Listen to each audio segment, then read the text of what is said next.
Hello. Hi, everybody. It's Marcia Casper Cook, and we are starting our show right now. And I want to welcome everybody. And let me tell you a little bit about myself.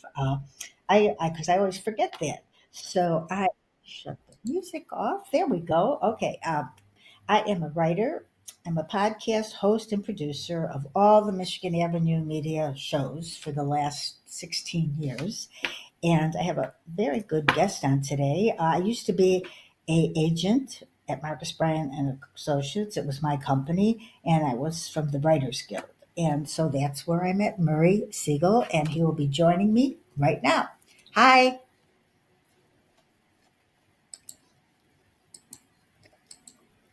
Marcia.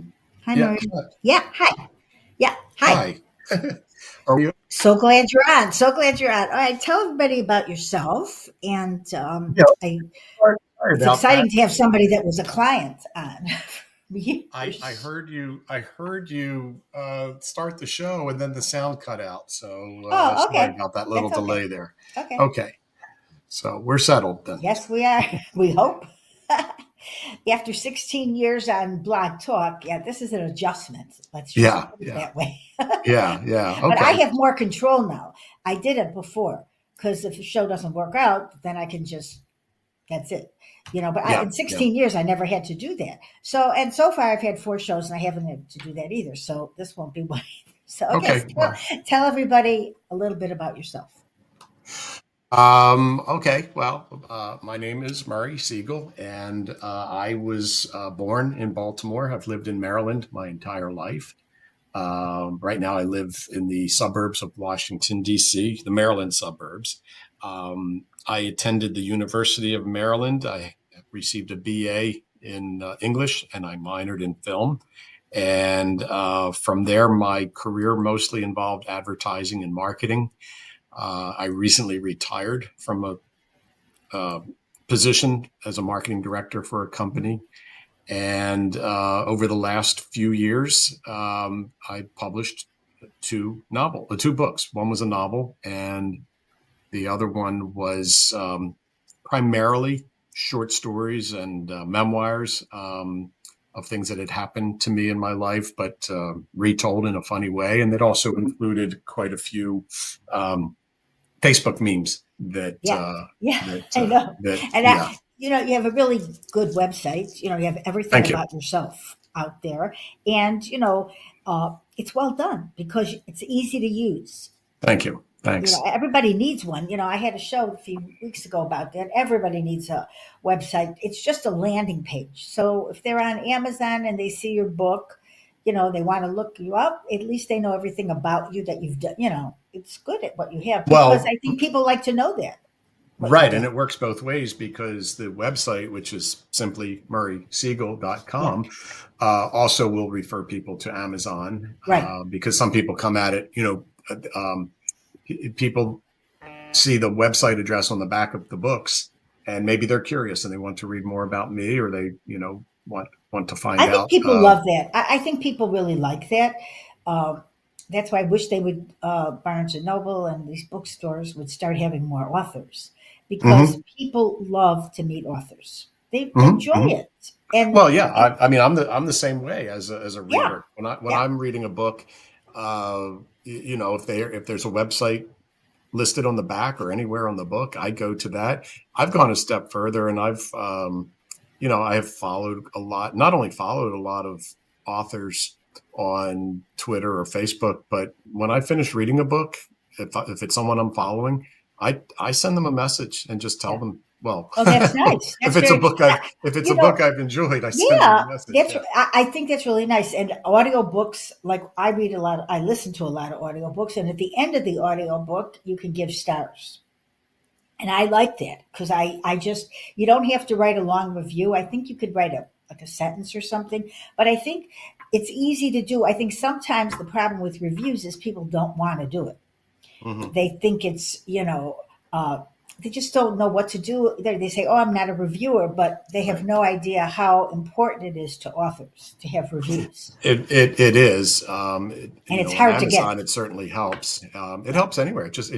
I mean, if they're good reviews, it validates yeah, I know. everything that You you've been have great working on. ones, right? You have five Yeah, stars, I'm and look at fortunate. I'm yeah. fortunate. But it's very hard. Like you say, oh, you have 25, but some of these people have like 1,000. We talk about this on almost every show. Nobody Mhm. knows how everybody gets so many because it's really good, but nobody's going to read 1,000 reviews. But it's so hard to get any. It's amazing how they can come up with 1,000 or 2,000. Yeah, I have. I mean, I have. I I have know a nobody. friend. Most people don't have that. So I have a friend, and I think she had. It was a lot of reviews, yeah, good. but her average was about a 3.5. And I was reading some of the reviews, and she got Yeah. scorched. I felt so bad Oh, for her that's when I was bad. reading Yeah. those. Yeah. Yeah, I've know people. I've had them on the show. Uh, if they get a very bad review, they really want to stop writing, which is why I've been doing this for 20 years, shows for 16, to keep people writing. You have to, Hmm. you know, not everybody. What's depends what you're writing. It's not everybody's cup of tea. But if Hmm. people start a book and they don't like it, don't review it.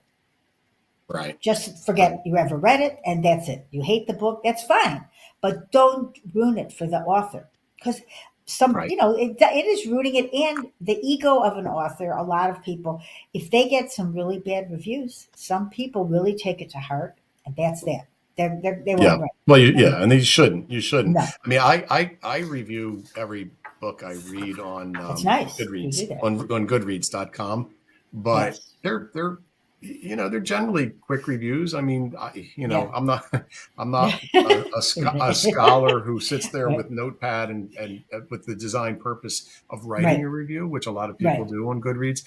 My general goal is read the book and write a few sentences or a few That's paragraphs, all. whatever. That's all. Yeah, Or whatever just the say it's reaction is. good. Just say it's a great read or something like that. Hmm. Like even I remember like even when we were doing scripts, a lot of my scripts, even the ones that weren't optioned, they would go, it's a good read. And that means something. Hmm. Hmm. It means it's easy to read and it's fun. And they like Yeah, it, or it's just a quick read, or they didn't sit there and say, "Should I read the book?" So a good read is a good read. So we absolutely, all need them, absolutely, all of absolutely. us. And I mean, I certainly encourage my readers to write reviews. Yeah, When I sell a book to someone, whether I know yeah. the person or not, I always say, I'd love to hear what you think of it I know. because, I'm very bad at it. I have to admit, I am. I don't, well, I I think don't have a lot of reviews. I have people that bought the book, but I don't do this. I have to, but it's really hard. I think it's very hard for me to say, can you write a review? mhm. I think that what's what's really surprised me is how much I've learned from the reviews. Yeah, Um, yeah, right. just the words and phrases that people Oh, use. yeah, yeah. And what I recently did, for example, was I took my reviews and I loaded them up into Chat GPT, and I asked, what are the most recurring words and phrases in these reviews Oh, and how good many idea. times? Uh-huh. And it spit that information right out. I can't say I was entirely surprised. Um, but what's interesting is, especially if I have to give an elevator speech about what the Yeah, book is about, I know. it I know. is to see what people are focused on.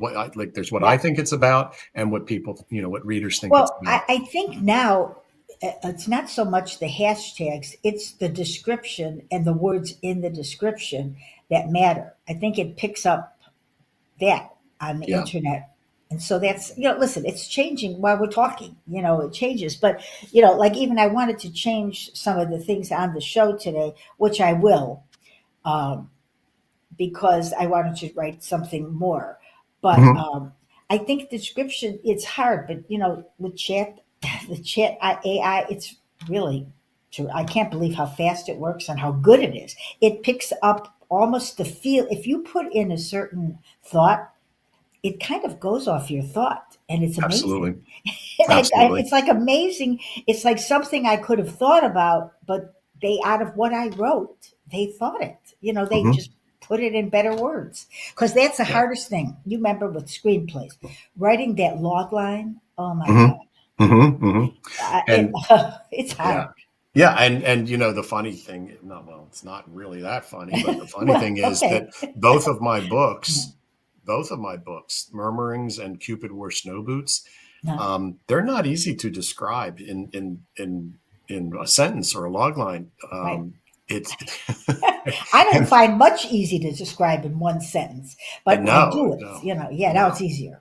It's No, easier no. I because mean, for the longest time, I was describing Cupid Wars, especially when it was a screenplay, um, as two teenage boys delivering flowers on Valentine's Day, and it just it leaves so much out. well, that's the point. That's the bad part because, Mhm. but that's like that's like a Hallmark movie. That's like the description. Exactly, That's exactly, exactly what. So, all exactly. right, let's talk about this, okay? Because Sure. everybody knows that I've talked about this many times. That taking your screenplay and putting it into words on for a book. Now, Right.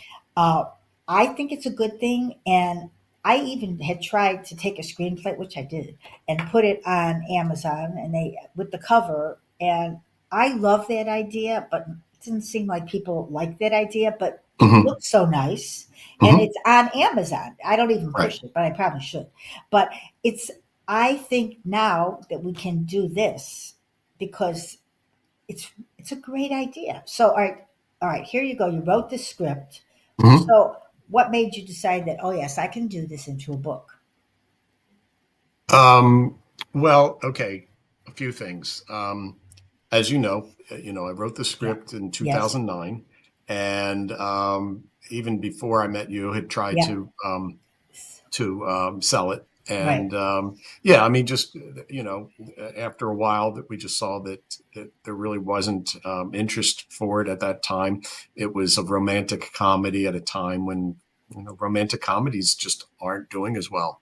Yeah. In unfortunately, because I love the Yeah. genre, and It's the best. It's a great genre. yeah. But when was the last time you saw When Harry Met Sally, or even a 16 Candles or something like No, that? I know. So anyway, I mean, I always Oh, had Pretty Women. Pretty Woman. Pretty Woman, right? Right. And I always had the book. I'm sorry, the screenplay at the ready, Yeah. but it got to a point where I said, well, I don't really see any. I don't see it going anywhere. Yeah. In 2021, during COVID, was when I wrote and published Murmurings, Yeah. um, subtitled "Funny Tales of Terror and Other Desperate Cries for Help," Mhm. and that started as a project where I originally said, I'm going to write a few short stories. I'm going to Yeah. sprinkle some of my homemade memes, illustrated memes inside.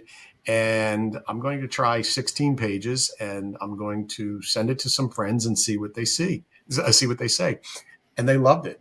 And I just kept going. Yeah. So I, Right. I kept writing that, and it did better. Once I published it in 2021, it did better than I ever expected it would. Yeah. Um, It's great. it was a great experience for me. Good. So of course, the question everyone was asking is, are you going to write, Murmurings Part Two or Son of Murmurings or whatever? Right. And I really didn't want to do that. I just at the time, well, even to this day, I don't have a lot of interest in doing that.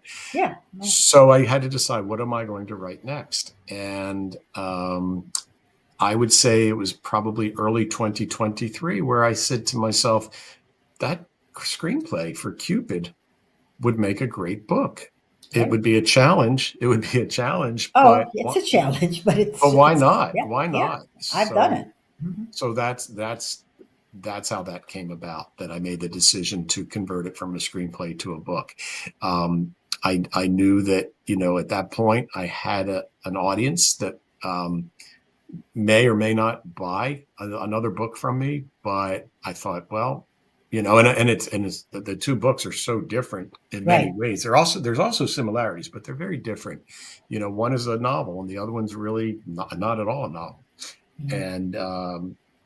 And so it was a little bit risky, kind of going, off brand. But one of the commonalities between the two books is, if I can say so myself, they're both funny. Yeah. And people that bought Murmurings had expectations of what the novel would be like. They didn't expect that I would write a novel, but once I did, Right. they had expectations, and so far I think it has surpassed their Right. expectations. I like the part which I've mentioned to you before was I like the part where they go, it could be a movie. So that's Yes. a good Yeah. one Yeah. because then you know you're on the right track. Yeah. That's the irony, is how many Yeah. people, in the reviews they've Yeah. said it, and then people have said it to me, either in Yeah. correspondence or face to Yeah. face, that, Yeah. and I laughed too. I was like, that's where it Yeah. Because, started. but It's right. better. Right. Right. Because it's true. I tell people that they should do this, because it's important to get a good story out there however you can. Hmm. And, it's out there now. Like, it'll Yeah. always be there. We don't know who buys our books. We don't know what city they live in a lot of times. We don't know anything. So Right. Right. it could be in a library we don't know about. It could be on somebody's coffee table. We don't know, Hmm. Hmm. you know. No, absolutely. That's true. So when That's you true. decided, did you pick the cover yourself? It's so cute. I did. I did. I mean, I didn't hand draw anything, Well, right. but You know what you wanted.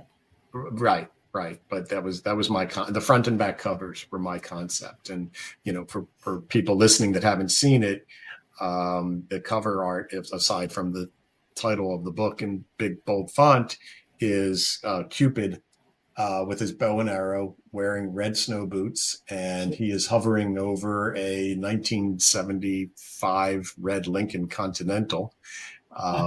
When you read the book, you see the significance of that is that the two teenage boys that are delivering flowers, that's the vehicle that they're driving in the snow.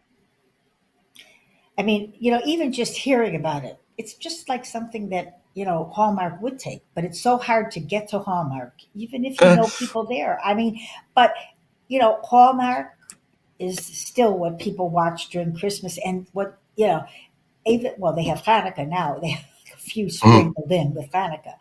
But, everybody watches, I watch the same ones over and over again. I don't know what it is about a Christmas movie or Hanukkah. It's just such a good, heartwarming feeling Yeah, I that mean people like that type yeah, of I thing. mean the funny thing about Cupid wore snow boots is on the cover.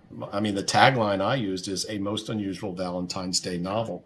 Partly, and if you read the blurb on the back cover of what the book's about, but I used that because it's, I guess the word unusual was a little, or most unusual was a little bit better than subversive, because Yeah, right. it's not your typical Valentine's Right. Day story. There's a Right. Right. lot of unusual stuff going on, and at times the language gets a little bit rough. I've had people ask me, is this Well, book that's for the other teen? thing. See, Yeah. that's the other thing. My series, it's all about love. It Nobody swears. Hmm. There's no major sex scenes or anything like Hmm. that. Hmm. So, but if you do any of that, it will not Hallmark. They just can't. They push their limit a little, but not much. Right. And I mean, look, Hallmark would have to, they would have to sanitize it, and they could. I mean, there's no They reason why could. they That's the couldn't. thing. There's there This is is no it. there is Yeah, there I you don't can I don't take it know if off. this is I don't know if this is a spoiler or not. There's no sex in the book. Right. It's Uh, okay. and the bad language is kind of to a minimum. It's not, Right, it's not right. every See, that's page. the thing. And I think they've moved a little past that. And even if it's there, they could just take it out. Yeah. Somebody was saying to me, we were talking about the fact of where people put their genre. It's very hard in a rom com. It's difficult, or any kind of romance. So they said everybody was saying before use sweet, use second chances, but they said don't use sweet as much. I mentioned this the other day, the other show, because sweet takes you into a different place. Like you just said, there might not be sex, but it's still a good story. So if you just say romance Hmm. and don't say sweet or what, or see the sexy ones, it's very tough. The sexy authors do very well. Hmm. And I've done the sexy books, but Right. if you're in a whole different genre, and you have to say, even on the show, they want to make sure if it's explicit, anything, that's how life is. Yeah. Yeah. And I, I mean, it's funny because in Cupid Wore Snow Boots, there's a lot of very sweet scenes, Yeah. but I wouldn't call it a sweet romance. I mean, Well, first, right. It's right. That's the thing. the What does that major, mean? Sweet. I know. It's just a word that they use. Like now, love at any age, uh, second chances. Those are the books, and the Mhm. words that people use now. Yeah. But it some of these things might turn some people off. They go, oh, there's no, it's not really a love story, but that's not true. Well, So what, it's very yeah. hard how you have to list your books on Amazon and Hmm. wherever, Yeah. because that is a killer. If you're in a romance category, like there's so many romance. How many books? There's billion. I mean, there's so much out there in romance. So how do you market yours? I mean, like, how do you feel about the marketing? It's very hard, Well, it, and it, we all it hate is. it. We all It hate is that. it Yeah. it is hard, and like even when before the book was published, my wife and I were talking about it, and I said, well, it's a romance, and she said she said no, it's not. She said because she said romance is like Fabio on the cover, Right. and she said this is Yeah. not a book for the people used to the traditional Romance. romance. It's Right. not at all like that, and I said, yeah, I see your point. Yeah. I mean, what I call it now is a modern romance. It is a coming of age story because it's again for the listeners, the story takes place in 1979 and 2008. And the main character is telling the 1979 part in flashback. So it's about his youth when he's 17, almost 18 years old, and he gets this on Valentine's Day. He gets a Cupid gram from the cutest girl in the school, and um, he doesn't know if she really sent it or not, if it came from Right. somebody else as a Oh, joke. right. His Right. friends are putting some doubt into Right. his mind, and that's where the action begins in the story in the flashback.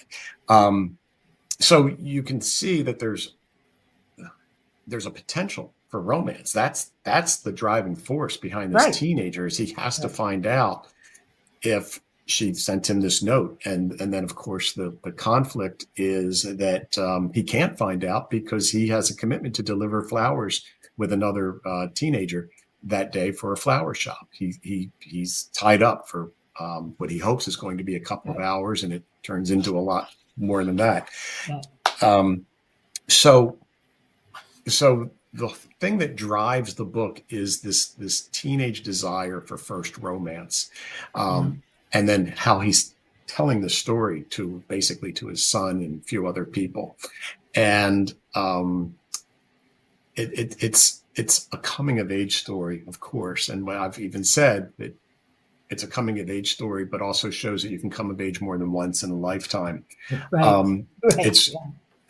as you probably saw in the reviews, that people are responding to the nostalgic part of it, Yeah. Yeah. and the fact that what drives largely drives this story is that it takes place before smartphones, because a Yeah. lot of the conflict would easily be eliminated if Well, right. I've talked about that a lot on the shows because yeah. even if you're writing like a mystery or anything, before it could take a long time, but Hmm. now, like, let's say somebody's missing in a murder mystery, and Hmm. then you put it on the internet. That's it. But before Hmm. that, you have to go get clues, and you have to talk to Hmm. people and interview. Hmm. That's the difference. But on that, I think people are now used to the fact, because of so much on Netflix and Hulu, that you can do films from the 60s and Hmm. 70s, Of course. 80s, whatever, and it works. Yeah, yeah. Because one of the the main plot point is he wants to find out if this girl sent him a note.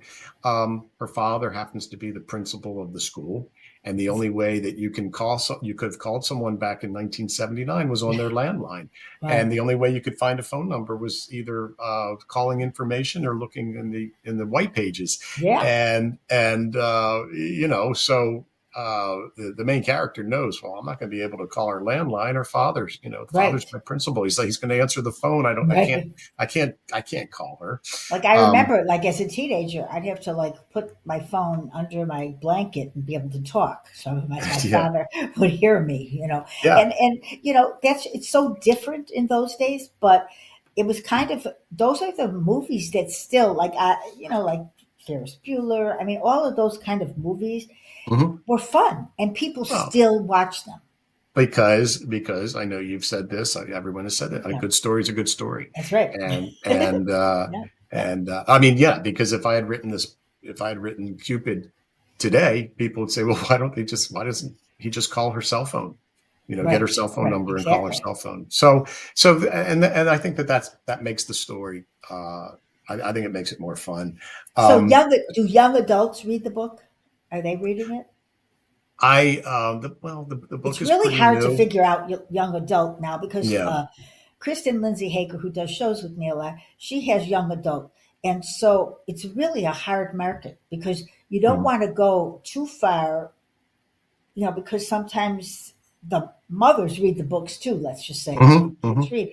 But I think now, even if you see the soap operas or stuff, they go a lot further than they ever did on any Sure. show. Yeah. Yeah. So it might Uh, be worth it, because young people read books still. They like that. yeah. Yeah. Yeah. And Cupid would certainly appeal to them because I think that the insecurities that the It's still teenagers have there. in the Right. book are universal. And Yeah. It never really changes. the Doesn't point of change. the point of the book is that you never really grow out of them. Right. Right. They change, but you always have insecurities, and that really contributes to why I the think main I was character. talking a few weeks ago about this. Like kids, like people used to, if you liked a guy or something, you like drive around by his house like for hours, and you're going Yeah. like, what would I be doing that for? I mean, it's like, Yeah. but those things, I don't think a lot of those things change that much because people, it's a young love. It's young, people, we were young, but we do a lot of the same things even when we're older that we don't realize probably. Right, right. And I think, now it's just that they stalk them on Facebook instead of driving by the house. But Yeah. but Oh no. but Yeah. going back to the question about, marketing it, Yeah. because the coming of age angle, people latch onto that, the nostalgia. Yeah. Um a feel good story, when it first came out on Amazon, I did publish it. I mean, I designated feel good as one of the categories, and Yeah. it quickly, I can't remember, but it was like number 350 in Yeah. feel good, like Yeah. 5 days later. I It's know. and people use that in the description. But here's the thing: the one category I did not use, and you'll understand why. But the one category I did not use to describe the book is mystery. But people have said to me Yeah. that they keep reading it, they keep turning the page because they want to know, did the character's name is Lori? Did Lori write the Cupidgram to Yeah. Cupid? I mean, Yeah. to Troy, Yeah. and they I've been at some book readings and signings where they read the back cover and they're like, well, did did she write it? Did she write it? And I say, you gotta read the book. I'm not Yeah. giving that away. See, but even things like that, it's, that's one of the things that for kids, because social media is tough for them. I Mm-hmm. mean, because even when you're like a young girl, you all the things that are happening now, you think, oh my God, I really wouldn't want to be a part of that, because it's so hard to watch people like ridiculed and things like that. So Yeah.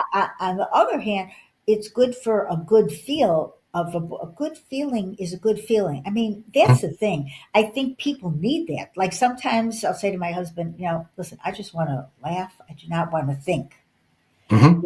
And because I watch a lot of everything, but Hmm. sometimes you don't feel like you want to think. You just want to sit back and watch people, or you want to read a book that's just fun and just you don't have to think a lot, but because it just kind of rolls along and it's you're interested in reading it. Even when Yeah. I'm writing, does this happen to you? Like I'm writing, I'm actually doing I'm doing Hello Delhi from a screenplay, but I've changed some of the things. And so the thing I like about it is I don't know exactly what I'm going to do now if I'll change it. But sometimes I go, well, I think of different things that I didn't think of like 15 years ago when I wrote it. Yeah. Yeah. Well, right. And that was Did, the so when challenge. you wrote the book, Hmm. so what changed in you? Um, Or did you anything mean change in you? in me? Yeah, while when you were writing it. Do you mean The change way, from the time I'd written how, the screenplay yeah, 15 yeah, years before? yeah, in your writing. Um, Was it the well, same? I think that well, first of all, I think I became a better writer in that Okay, time. right, good. Yeah, I think that I always felt that dialogue was one of my special areas that's why because you of wrote a screenplay. Right, well, and because of my background in writing right, screenplays. right, And so to me, the challenge, the part that I felt a little overwhelmed by for so many years was having to write all the prose and all the descriptions I know. It's and being tough. good at it, not just writing it, but being good Yeah, at it. yeah, And I think that what changed for me is that after I wrote Murmurings, which had nine short memoirs right, in it, right, that they were received so well that I felt like it gave me the confidence to go to the next level right. and to write a Yeah, full-fledged novel. And I spent quite a lot of time writing it, even though I had a full-time job. But right, but I really wanted it to work out nicely. And a lot of the reviews, they talk about um, that it's funny, and they cite different things. But the thing that really ticks the box for me is when someone says it's well written, right, right. because It that's matters. It does matter. it does, and that's what I wanted it to be. I didn't want it to be a hack piece that is just one joke after another. So, Yeah, well, you're not that kind of writer anyway. I mean, that's you have well, I was going to emotion. find out if I was I was going to find No, out if I no, was that no, kind of a writer. no. You're not that kind of writer. I have to say, I say this quite frequently though, that I had like 100 clients or so, but I had, Jeff Fleischer was a reader for me and he is my editor now. He started out when he was in college. Now this is Mm, 20 years later, and he's still with me. He's very smart and he was great. And, all of the scripts and the people that read scripts for me and I saw everything that was going on in my office, everybody, they were really good, mm, and it's so sad that a lot of people just left. They didn't. And I think of this a lot because I had a client that wrote a really good story, and Zero Day is with Robert De Niro, and it's mm, such a mind-boggling type of movie and good. I had a mm, client that wrote something that was fabulous, mm. but she didn't stay with it. He was so good on that type of a thriller type of movie, and it's sad when I see the people out there now. I would love for them to have written their into a book, and Yeah. you did that. So I am so happy that you did that because it's not a. It's like I said the other week. It's not a waste because if you keep it in your drawer, that's a waste. Well, right, right. And when you and I were talking the other day, Yeah, I joked that I've got several other right. screenplays, but I don't know that I don't know what I'm doing next. To be honest, I don't know that it would be there's a couple in particular that would make good books, but I've also got some other notes that I've started to take on some other Yeah, yeah. potential Right, storylines for because a novel. sometimes things come in our head. So when you wrote the script, Hmm. you wrote a certain way. But when you wrote your book, do you feel like sometimes when I'm writing from a book, I think, oh, this is what the person says in dialogue. And then I notice that is exactly what the person said in the screenplay. Because Hmm. I think for me, that is that person. Hmm.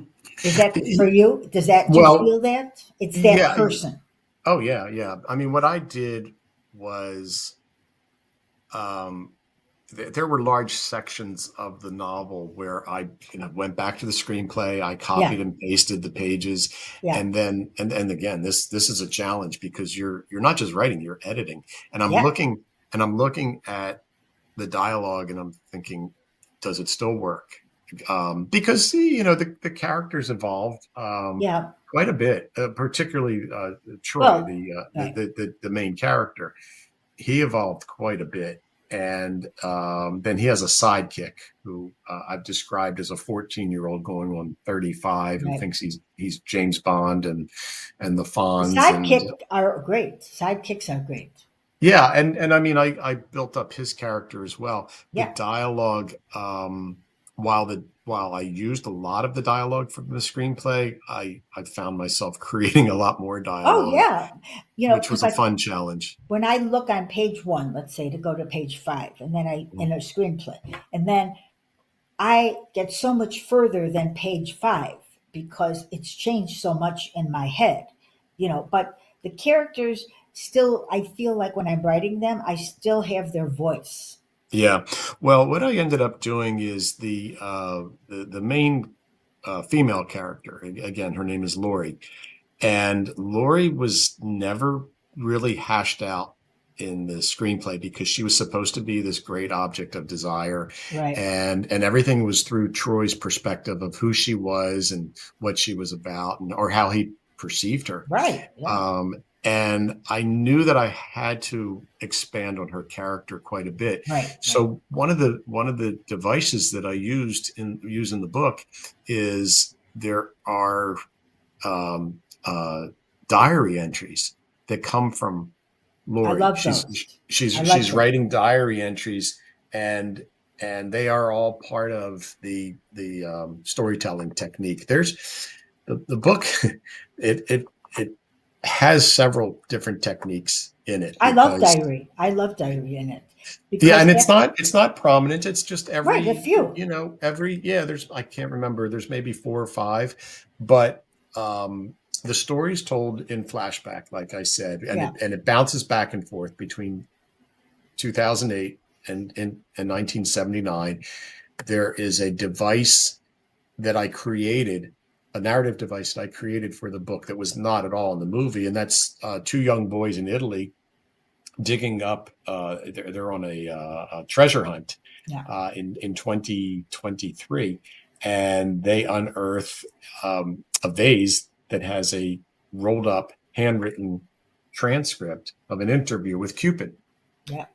And from the very first to the very last page of the book, they're reading this transcript that they have found, and um, and I will tell you that the transcript is largely modeled after Mel Brooks and Carl Reiner's 2,000-Year-Old Man, Oh, yeah. uh, where where it's an interview, and Yeah.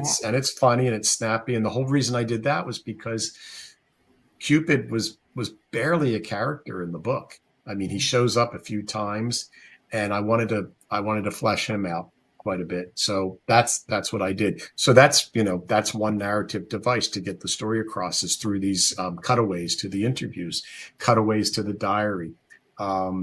There's another technique that I Yeah. use where when they meet certain characters, where the reader meets certain characters, I do it's not a top 10 list. It could be five, it could be eight, but they're all called rumors and myths about, and it's a certain person. And it's an enumerated list of various, and again, they're funny, but they're various rumors and myths about people because that's the theme of the book is rumors and myths. Yeah. And it's these lists pop up randomly anytime. It could be I don't think that there are any in the last third of the book, but there could be one on page 30 and another on page 40, and then not another one until page 80, and they're just sprinkled in to help develop the characters and hopefully, to get some laughs, but more importantly, to reinforce the theme Well, I think of the book. I want to stop for a second and say, like, Mhm. so people that are listening, if they're writers, these are techniques that are good for writers, because I think when you're speaking about what you did, this helps you to get you just get to the meat of what you're thinking. Like I tell people a lot of times when they can't figure out what their character might do, start writing it like a letter. Okay, if you write a letter as that person, sometimes things occur that you didn't think would, but because that's a really an honest form of writing, sometimes that helps people get to the character. Because sometimes people have trouble getting. It sounds like your character's really good, but Mhm. sometimes because they've been with you all these years. So Yeah. I think sometimes when I'm looking at my characters and I'm thinking I still like these characters. Hmm. They're part of me, not me as to what I would do, but something about the characters we create. We created them, but we love them. There are people. That's I feel Well, like they're people to us when we're right, writing. right. Well, and I, with in this particular case, people have asked me, is the book autobiographical? Well, And right, right, and what I've told them is that about half of the story in 1979 is, and then everything else is all made right. up. so so many of the events that occurred in the book also occurred to me in real life. Right. So one of the challenges was, okay, well, how do I create Troy um, in such a way that he's not me? You know, Yeah. I had to establish some pretty big differences between him and me, and there's a lot of things about me that are, I'm glad I'm not him. Right. But there's also some really endearing things about him. I think he's a certainly a likable, sympathetic Yeah. character. But yeah, so in that sense, Troy's been with me a long time You're because of the right. experiences that he went through, and then in 2009 to turn it into a screenplay, Right. and really develop him further, and then for the book, and this was the thrill of writing the book, was expanding the storyline, because as a book, as a screenplay it's 120 pages, as a book Right. it's Exactly. Right. 260. Right. And my first draft, I think, was only about 160 pages, which I knew was Yeah. not wasn't going to work. Right. So to be able not only to take everything um that I did to expand on it, but then the satisfaction later when people read it, and the things that I used to enhance the story as a Yeah. book were the things that they responded to, and Right. that Yeah. definitely Good. validated that I made a lot of right choices along the Good. way. Well, that's the thing. As writers, we sometimes don't know if we made the right choices, but we do it anyway. So, Hmm. I'm not a big fan of a lot of people reading my work before I'm done because Hmm. I change my work a lot of Yeah, times. I yeah, change the beginning. It's still the same story, but there's some things I change about it. So, if a person's reading it, it may change. So if I give them some of the pages, that may not even be really what happened. I could add more. So I have yeah, to always wait till I'm done, yeah, and liking it. But because I have issues myself of saying, you know, do I like this? I mean, and then when I read it, I go, well, this is pretty good, but I'm very doubtful sometimes. And I go, yeah. oh, and that's what happens to writers. Well, I think a writer that never doubts his or her own Yeah, work is yeah. probably not a good writer. Well, that's what I've heard. That's Yeah, what people say. Because yeah. I do sometimes, and then I've read some of my books. Actually, I've listened to some of my books on the audio, and I go, this is a pretty good story. And I'm thinking, did I write this? What was my frame of mind when I wrote this? Yeah, yeah. That, You that's know, that's yeah, interesting because yeah, when Murmurings came out, I don't know. I did quite a few readings uh huh, of stories out loud, and boy, you really hear it differently yes, when you read it out loud to a oh group of yeah, people than when you're yeah. reading it in your head. Yeah, it's true. And so I do read it out loud, but when I listen to the audiobook after it's done, it's like Hmm. shocking sometimes. And Hmm. there was one of my books to life about Salah, who was the Holocaust survivor. Hmm. A person did it so good that I thought she added things. I had to That's go funny. back and look because I went, oh my God, look what she did to this. It's really good. And That's I funny. looked at the book and it was in there. But because I hadn't, you just hearing it is very different. Yeah, So, I and people and have to really read their work out loud. You cannot not read your work out loud. You have to, because that's that is what that's other true. people are hearing. No, that's true. That's a great tip. Yeah, I have lots of tips because I do go. I thought I was a faster writer until I started doing podcasts. Then Hmm. I became slower and more doubtful because I knew so much more after hearing it all the time. And sometimes I have to go just block all the noise out and just go. I sit down, I go, just write like me. Don't listen to everything that everybody on my shows have said because that's Hmm. confusing. Oh yeah, that could be a lot of noise. It A is lot a of lot noise of in your head. A noise lot of for noise in me. your head. Yeah. Hmm. Yes, I don't want anybody else. See, that's the thing. When I was an agent and I read everybody's work, but I don't know how it happened, but mentally, I dropped it all out of my head Hmm. because I could never write then if I didn't want anybody else's characters or storyline or anything in my head. And I didn't. I Yeah. completely just got rid of it. I don't know how I did that because I remember a lot of things, but I made myself not think of anybody else's characters except my own. I don't Yeah. want to copy anybody because that's what, I mean, that's the other thing. A lot of writers don't read as much as they used to because you don't want somebody else's characteristics of another character to come into yours. No, that's absolutely true, and that's where writing from experience helps because Yeah, these yeah, are in my head. right, They're real. I mean, not every single one of them, but a lot of them are real people. The sidekick is actually a combination of several people. It's not based right, on one. right. But the funny part is that I named. Troy has four close friends when he's in high school, and the names I used for those four characters were were my four really close friends, Oh, wow. and I had to explain to a couple of them. I said, look, Yeah, I uh-huh. use I use the name, but these aren't Yeah. you. These characters are not you. See, that's a Um, problem, though. That's something, right? Because see, that does get into a problem because you don't want to, because you're not writing them.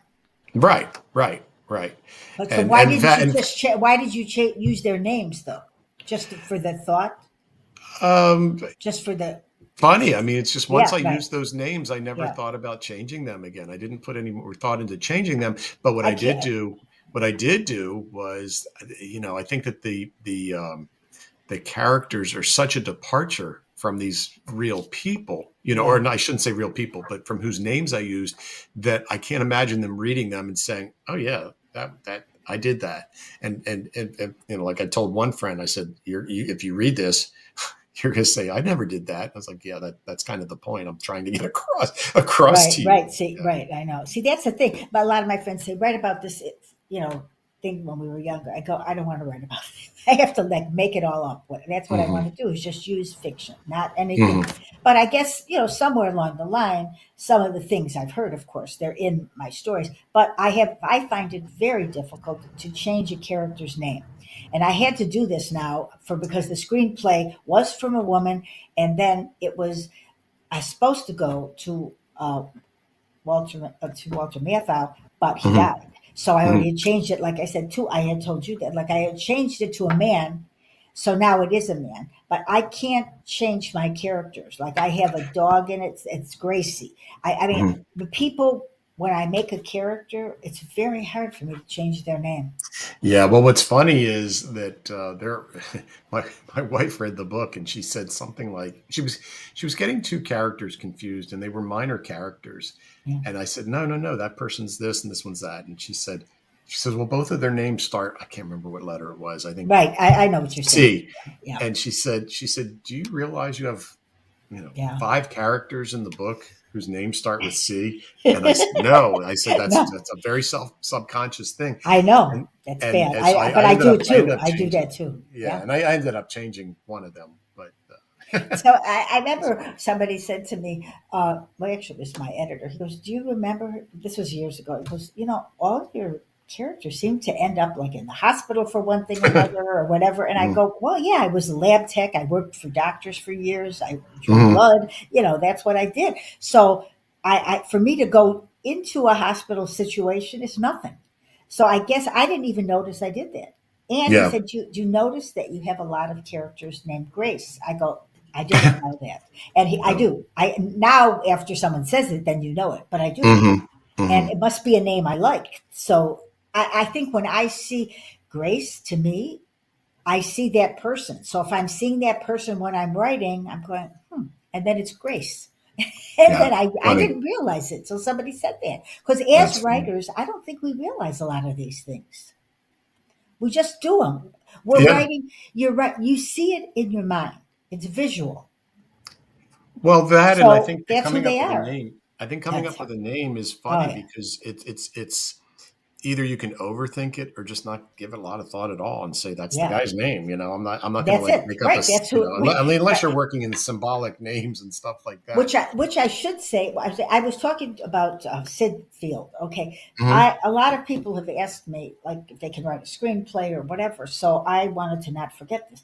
So I used Sid Field's first few books. He's gone now, but things have changed. You don't need the point of view a lot, character things like that. But Hmm. you don't need a lot of that direction as much. But I I learned how to do a simple screenplay from that because Hmm. a screenplay is simple in theory, but you have to be good at dialogue or you can't do it. Well, It's all dialogue and talking. story, That's right? it. That's Dialogue and story. exactly it. And so if somebody is thinking out there that could write a script, if you write too much description, they're not going to look at it. It's Well, right, short and in a certainly screenplay. and certainly not any kind of direction or camera angle or anything like No, that. You don't want to include that in there. not anymore. Years ago, you had to do that, but you don't have to do that now. But Sid Field was really good, and I still think his theory of how to do it is easy for people. Hmm. But some people, have asked me, they want me to do, a book about them or a screenplay from their book. I've done it once. I don't want to do it. I can't. And I did a memoir, which is completely different. But it's very hard for me to do someone else's story. Yeah, that's I find that's it difficult. it's hard to just jump right into. Yeah, Yes, and you might want to change it, yeah, as to yeah. what and if it's someone else's story, you don't know if you could do that. I mean, because I do change things a lot. So when I'm changing it, that person might not like it if Yeah, I'm that's writing. that's just yeah, that's That's just how it how is. well it's how well do you collaborate and how well is the other person willing to collaborate and be Right. receptive to ideas. And I mean, I had an experience pretty soon after college. Someone came to me with an idea and he wanted to pay me to write it, and I was Yeah. working on it. And Mhm. there was a very tense scene where I said, I think it needs a little bit of comic relief. The story Yeah. is just Right. such a downer. And he argued with me vehemently. He said, "No, I don't want that in here." And so um, I just started to see a pattern, and it ended up with things not working out between Right. us. And Well, you know, right. Yes. Yeah. yeah, which was Because you're fine. seeing it one way, right? And you see it one way because, sometimes if you're writing someone else's story and you see something that you need it and they don't see it, that's it. And you're getting paid for it. That's why when people are when people are, you know, doing work for hire, and if you get hired to do a job, you have to kind of pretty much stay to what they want. Hmm. You can't Well, put it's funny. unless they give you leeway, I think a lot of it depends on who the it weight is. of the expertise. Meaning, Yeah. are the producers hiring somebody who, as a writer, who has, it could be a producer that's made 4 films and a writer that's done 30, where they're looking to the writer for some things that they may not have thought of, or to really help guide the collaboration, and then you're going to have it weighted the other way. where the screenwriter might be fairly new, but the producers made, however many, has worked on however many projects, and they're pretty much dictating this is how it's going to be. And, Right. if you're not going to follow up on this, then we'll find someone who will. There's probably so many different scenarios that occur Right. based on the personalities and the skill Right. level, the knowledge, all that. And that's the thing, but the most important thing, which we're almost at toward the end of the show, is that it sounds just, I know that you love writing. See, that's the thing. You have to really love what you're doing here. Mhm. And Yeah. if you don't, it's not going to be a good story because you don't want to do it. So just if you're a writer out there listening, just if you really want to write, just do it. Don't care what other people think. Just keep doing it because you do change. I know myself, I've changed. My writing is much better. I'm more thorough than I was because when you're writing screenplays, you don't have to be that thorough. So that's what you face too. So that's Mhm. description and things like that. So, that's why people are, because you're seeing it visually like I see it. So that's why people say it should be a movie. I mean, Yeah. that's what people have said to me because that's how we see it when we're writing it. Well, right. And I mean, I think that I went from being a little bit intimidated by that part, fleshing it out to a book, to actually embracing Yeah, it and saying, yeah, the dialogue's a dialogue, and I think I've got right. that covered. But the challenge of writing paragraphs and paragraphs without dialogue and being descriptive and not just descriptive, but interesting. Right. Um, and I think that I really embraced that, and Yeah. and that's why the next project I do. I mean, I have no. Well, not only do I have no plans of writing another screenplay, but if someone were to buy the book to want to make it a Well, screenplay that's a and ask different me story. if they That's a different no, no, story. no, no, that's what I was going to say. If they asked me to do it, I probably wouldn't. I probably No. would. I Oh, probably at this point would say, you know what, I've lived with this so long. Let's let someone else take a crack at it. yeah. But that's Okay. that's a fantasy. All right. So Well, we all have those. All right. So you'll let us know what you're going to do next. I'll have you on again, but I'm going to put your website up on when I put it out. So okay, I want thank to you. thank you. So it's really great talk because I love talking about screenplays because that is what I love to do. But it's very hard. Unless you have a lot of money, it's hard to get it made. I know, I know. But Well, I thank you mean, for having me it's on been the great. Thank you. And podcast. will you keep me Appreciate it. posted on your next Of projects? And, course, of maybe you'll course, come on a show and I have a few people on. I like to do that, a discussion, because I haven't absolutely. had Yeah, this yet on the air here. So, let me but know. thank you very much. And before I end, I want to say EYS Magazine I'm a writer for that. That's coming back. It's an Australia. It's a beautiful magazine. And Jasmina Sidorowski she's been on my show, but only once because we had so many time differences.